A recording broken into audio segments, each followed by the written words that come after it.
The Cast Compass Podcast, hosted by Michelle and Lisa Cast. Welcome to the Cast Compass Podcast. I'm Michelle. And I'm Lisa. And we're a couple of moms, and your hosts on this wild, beautiful ride called life. We're here to help you navigate your next phase, whether that's family building, career shifts, personal growth, or rewriting the story of what your life should look like. Our path hasn't been traditional. IVF, job losses, parenting through chaos, starting over in our 40s. But we've learned how to trust our gut and follow our compass, even when it's scary. Each week we'll bring real talk, a little astrology, a lot of heart, and stories that make you feel seen. So if you're craving connection, clarity, and maybe a cocktail along the way, welcome home.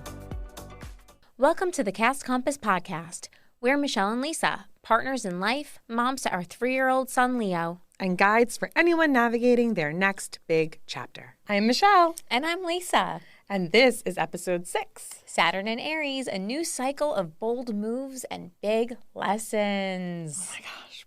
Not like that's anything familiar to us right now. Oh God, I know. Thank goodness, right? So today is going to be all about astrology, the Very planets. exciting. Yeah, we haven't done this yet. I know. So hopefully people are into it. I'm into it. And if you've been feeling the urge to burn it down and start fresh, this is why. Even if you're not into astrology, this one's for anyone feeling something big is shifting. A little intro. Saturn is moving into Aries. What does that mean? Saturn is the planet of structure, responsibility, discipline, and life lessons, but not in a punishment way. It's more like the wise elder pushing you towards mastery. It's the cosmic grown-up force that forces us to face what's not working so we can build something real and lasting. And you'll see that come to life when we talk a little bit later about how we've seen the impact of Saturn in our lives. But like we said, on May 24th of this year, 2025, Saturn moved into Aries, kicking off a new 2.5-year cycle all about bold beginnings, personal identity, and taking ownership of your path. But here's the nuance. It dips back into Pisces in September. Pesky little retrogrades. Before fully committing to Aries. That retrograde period gives you a preview and time to rework what's out of alignment. I love that for us. Yeah, it's like, okay, wait, so if it doesn't feel totally right, Yeah. Dipping into Pisces is going to give us a chance to be like, okay, this is how it should go. By the way, I just had a full-blown deja vu moment. No. Like I lived this right now, right here. Wow, that's so freaky. Like every little element. I love a good deja vu. That was so weird. And it was like really like a big dream.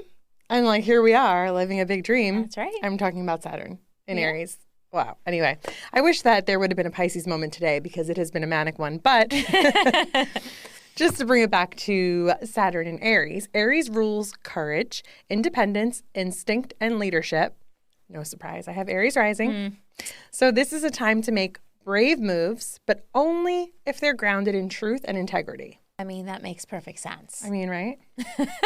You don't want to do anything that's not grounded in truth and integrity. No, I sure hope not. Yeah, right? Because that just feels like a big mistake. Yeah.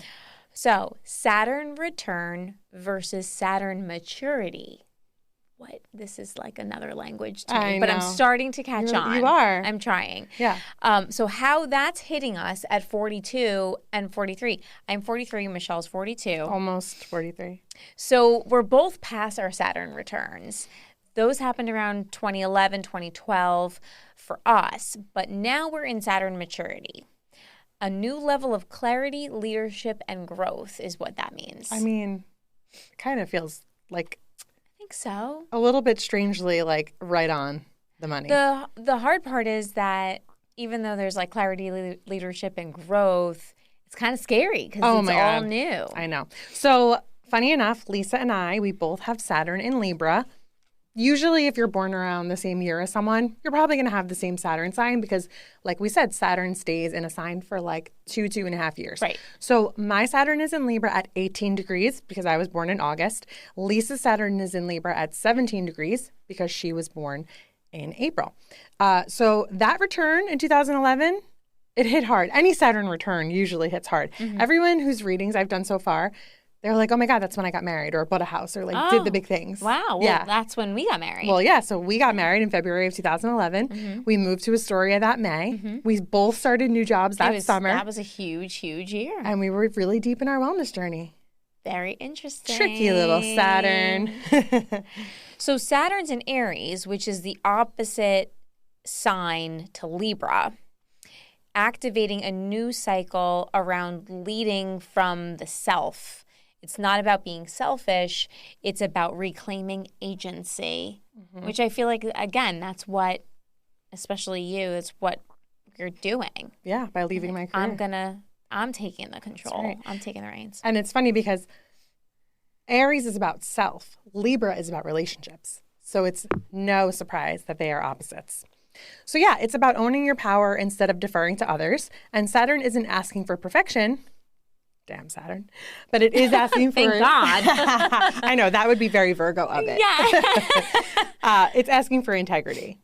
So I have Saturn in Libra, as I mentioned. It's in my 7th house. So the 7th house is actually, not to give too much of an astrology lesson today, it's going to be a little bit of an astrology lesson. Hopefully it's palatable for everyone. So the 7th house is actually ruled by Libra. So my chart is a natural chart. So Aries rising, which is the first house, and then all my houses and signs pretty much. Oh, they go in order. Yeah. Oh, lucky you. I know. So neat. So neat and organized, just like you. So my return was all about boundaries, partnerships, and releasing codependent tendencies. Funny enough, I didn't really start working on codependency until later, but I could see some of that during that time. Now Saturn is entering my first house, like I said, because I have Aries rising, and this is the house of identity, leadership, and taking up space. This lines up perfectly with launching the Cast Compass. Obviously, you're not hiding anymore, and you're stepping out front in the forefront. What you just said. Isn't that crazy? Yeah. So it's once you kind of like get a feel for it, it's really easy to pick it up. And it's honestly, like Lisa said, terrifying and thrilling all at once. But it is aligned, and that's how I know I'm on the right track. So good for that. Yeah. So as I said, Lisa has Saturn in Libra as well, but it's in her 5th house. So her return was about creativity, expression, and preparing for parenting. Which is kind of wild. Yeah, because it was a while early. ago. Yeah. And now Saturn is moving into my 11th house, which is kind of funny because like 5 and 11 are like 2 important numbers to me. 5 being my maiden name in Italian, Cinque, and 11 was my childhood house number. Yeah. So the 11th house is the house of community, long-term vision. Girl, you got this. And chosen family. It's calling me to step into visibility in bigger ways. Well, I mean, look at us doing this. I love that. I know. I mean, it could not be more perfect. So Lisa also has what's called a 5th house stellium. So that means that she has several of her planets in the 5th house. And the 5th house is ruled by Leo, which obviously to me is no surprise. Also, if you want to look at like Leo and Taurus and say, oh, you're not compatible, this is why everyone should have their natal chart done. Right. Because once you look at the bigger picture, all that Leo energy is one of the reasons we are so compatible. There's a ton of fire and creative drive because of that 5th house energy. And that's called hidden fire. It is your hidden. Yes, she's paying attention. My hidden fire. It's so true. You can't just astrology is not black and white. It's true. And Lisa's a twin. So actually, when I mentioned to her twin sister that they had a 5th house stellium, which was ruled by Leo, she was like, yeah, I'm totally not surprised about that. So it's all being activated right now. It's time to redefine what community means to me and align with people who feel like home. I really feel that. I love it. It makes me feel seen. So maybe you're feeling it yourself. Are you feeling burnout? Are you making boss moves? Are you feeling endings? Are you feeling shifts within responsibility or boundaries? If you're listening and thinking, oh, wait, I'm going through all this too. Here are some signs that Saturn is working for you. You might be exhausted by what you used to tolerate, which I can so relate. I'm actually exhausted by everything right now. I know. But specifically, I feel like I used to put up with a lot more, and now I'm just like, I have absolutely zero bandwidth for that. I don't know if that's motherhood or Saturn's maturity and returning. Who knows? You might be ready to leave something that once felt stable. Oh. Oh, wow. Oh, wow. How interesting. How interesting. You might be craving ownership. These are all like so real right now. Bam. Of your time, your energy, or your creativity. You might be setting boundaries that now feel non-negotiable, which I feel like we could do a little more. Yes. Yeah. I was just about to say. I feel like you could do a little bit more of that. Probably. And you might be facing hard decisions, and the old way just won't cut it anymore. So that might be some signs that there could be a placement in your chart that is being activated by this Saturn moving into Aries. And if I do your natal chart reading, you could figure it out for sure. So how to work with it? All of this craziness. Right? Journaling prompts, decisions you've been avoiding, showing up. Saturn won't let you ignore what's out of alignment. Sorry. No. It's not happening. Saturn is here. So here's how to start working with this energy. Do you want to take us through some of these journal prompts? Sure. Yeah. So I do journal prompts as well when I do my natal chart readings for people, depending on if they have something called a T-square and cross. There's ways that you can work with that energy to kind of release it. Also, there's journaling you can do around your elements and putting it all into balance. But for this right now, if you're feeling Saturn really hard, these journal prompts could be helpful as well. So here's a few. Where am I ready to take full responsibility for my growth? What area of my life needs a total reboot? And what boundary have I been avoiding but know I need to set? Yeah, that's a tough one. That's a tough one. And we'll try to put these in the notes, but if you didn't catch that, just DM or comment us and we'll try to remember to like make those a little more accessible for everyone. Right. And think about decisions you've been procrastinating, because Saturn's only going to keep tapping your shoulder until you move. I know. It's just so many I didn't things. even mean it, but I know. I felt that. I know. I really felt that one. So here are some helpful rituals that could help. Time blocking. I have to take all my own advice. I really do. I've been telling you to time block forever. I know. Not forever, just So, like the last week. Not to divert here, but like, you know, we've been kind of exploring a little bit more the likelihood that I likely have been lately diagnosed in life with ADHD. And I feel like a lot of these things could also help with my ADHD brain. So time blocking. Voice memos to yourself. I would like to do that. That would be helpful. I think I would like to I do feel like that. it would be really cool to just be like, don't forget this thing, or like, get to this thing later. I also like hate listening back to myself though. Wait. I know. We're recording a podcast. podcast? Actually. And you edit the podcast? I hate it less lately. I think I've gotten used to it. Structured coaching containers. Oh my goodness. Oh my goodness, what's that, Michelle? Should I tell you more about that, Lisa? Please tell me more. So I'm going to be launching a summer coaching, and being a part of a group like that, a structured container, could help you work with both the Saturn energy and any goals that you're trying to achieve. And working with a mentor, a coach, a boss at work, whoever it is, someone who's been through it, could also be really helpful for you to work with this energy. That's very exciting. Yeah.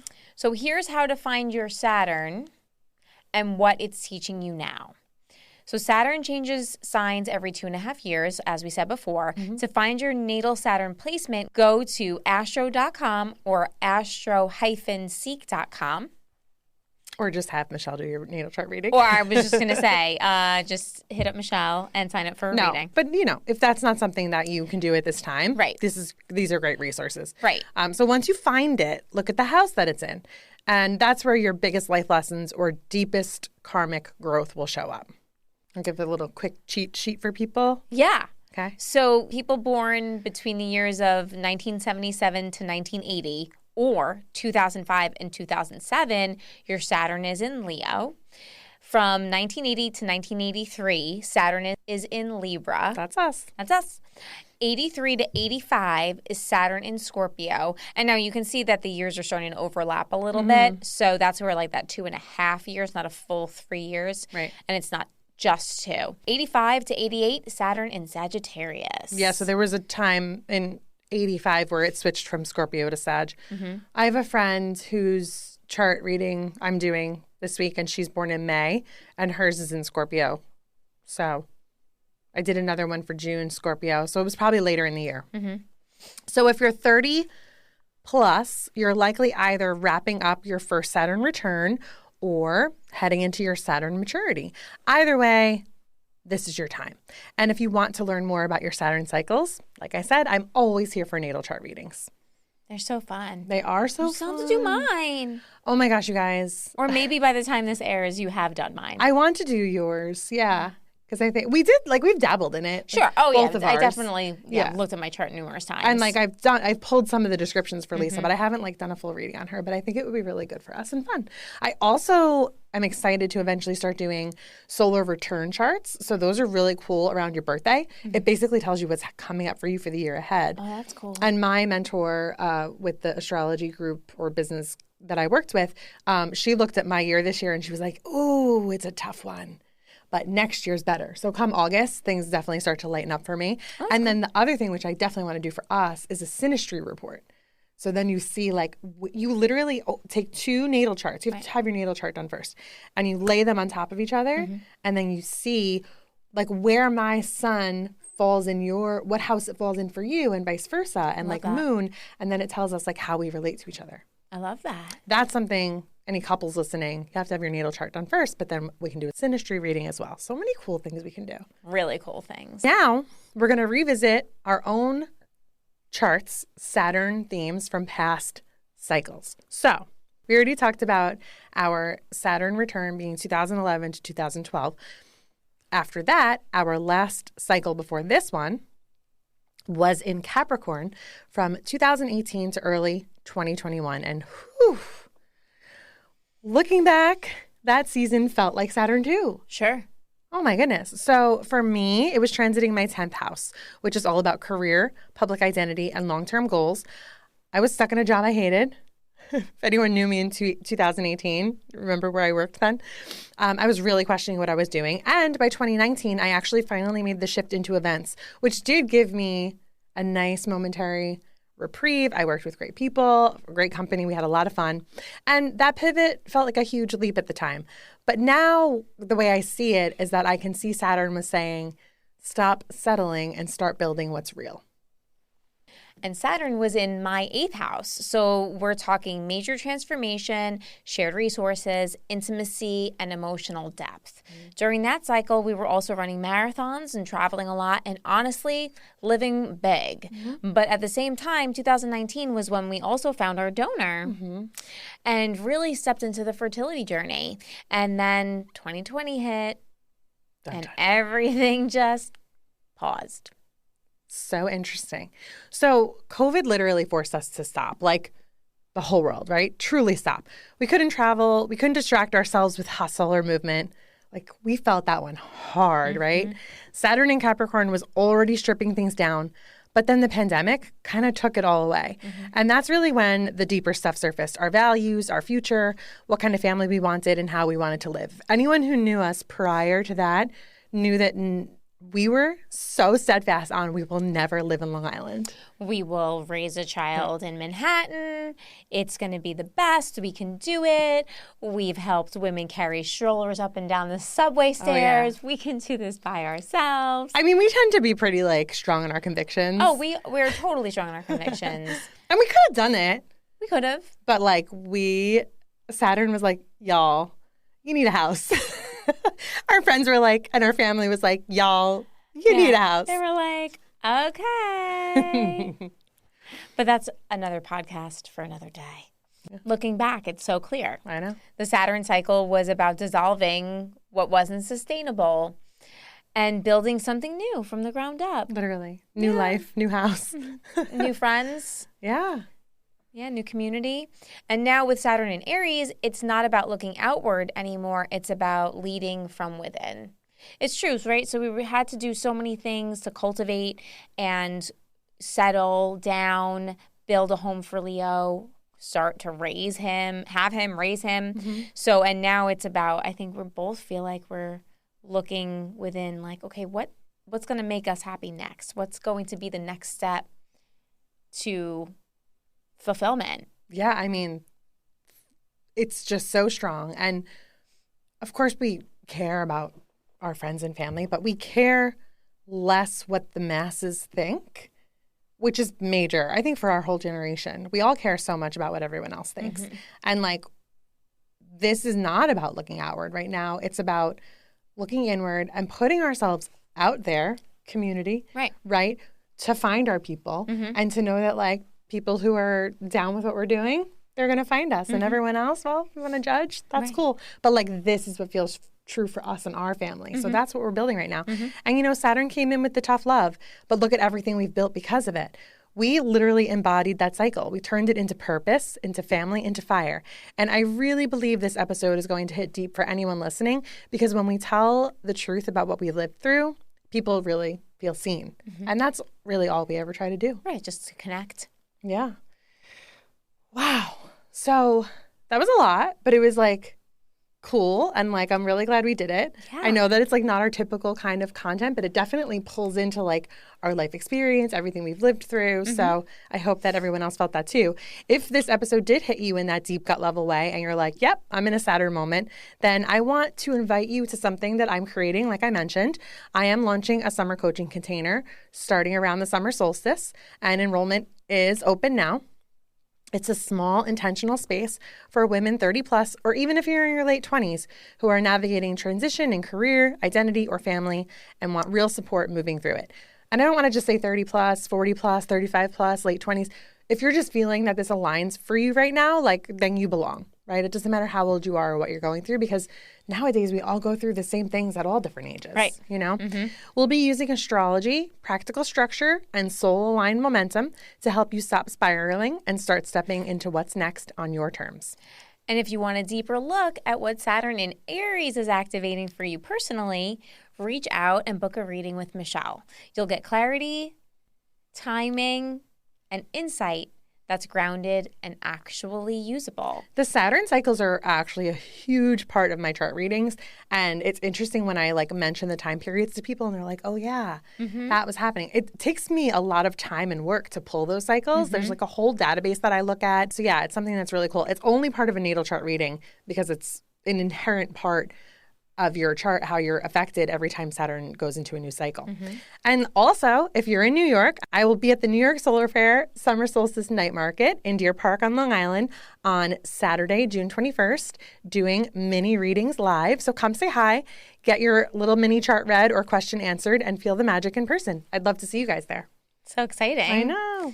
This is the moment to check in with your compass and get honest about what you're ready to build. Yeah. I love it. Anything else? I'm proud of us. I'm proud of us too. This is like different and fun. And yeah. We should do at least one podcast on astrology every month. I love it. I like that idea. Thank you so much for tuning in and spending time with us. We're so grateful you're here. These conversations mean so much to us, and we hope they help you feel a little more seen, a little more supported, and a little more aligned. We're keeping the momentum going. Next week, we're talking about sleep, nervous system healing, and how everything shifted when Leo finally started sleeping in his crib. Our sleep coach literally saved our sanity. Literally. Yeah. And she's joining us to share how sleep impacts your entire household, not just your toddler. Yeah, really, truly. We are a testament to that. And now he's a great little sleeper. And it's only been like a year and a half. Yeah. But it feels like forever. I know. I mean, I'm definitely a little nervous to like take him out of the crib, see how that goes. But we'll get more into that in that For the big boy bed, you mean? Yes. Yeah. Make sure to follow and subscribe so you never miss an episode. And if this already feels like home, which we really hope it does, leave us a review and share the show with a friend. And tell us what you want to hear next. We love hearing from you. Bye. The Cast Compass Podcast. New episodes every week. Follow, rate, and share with someone who needs a little direction.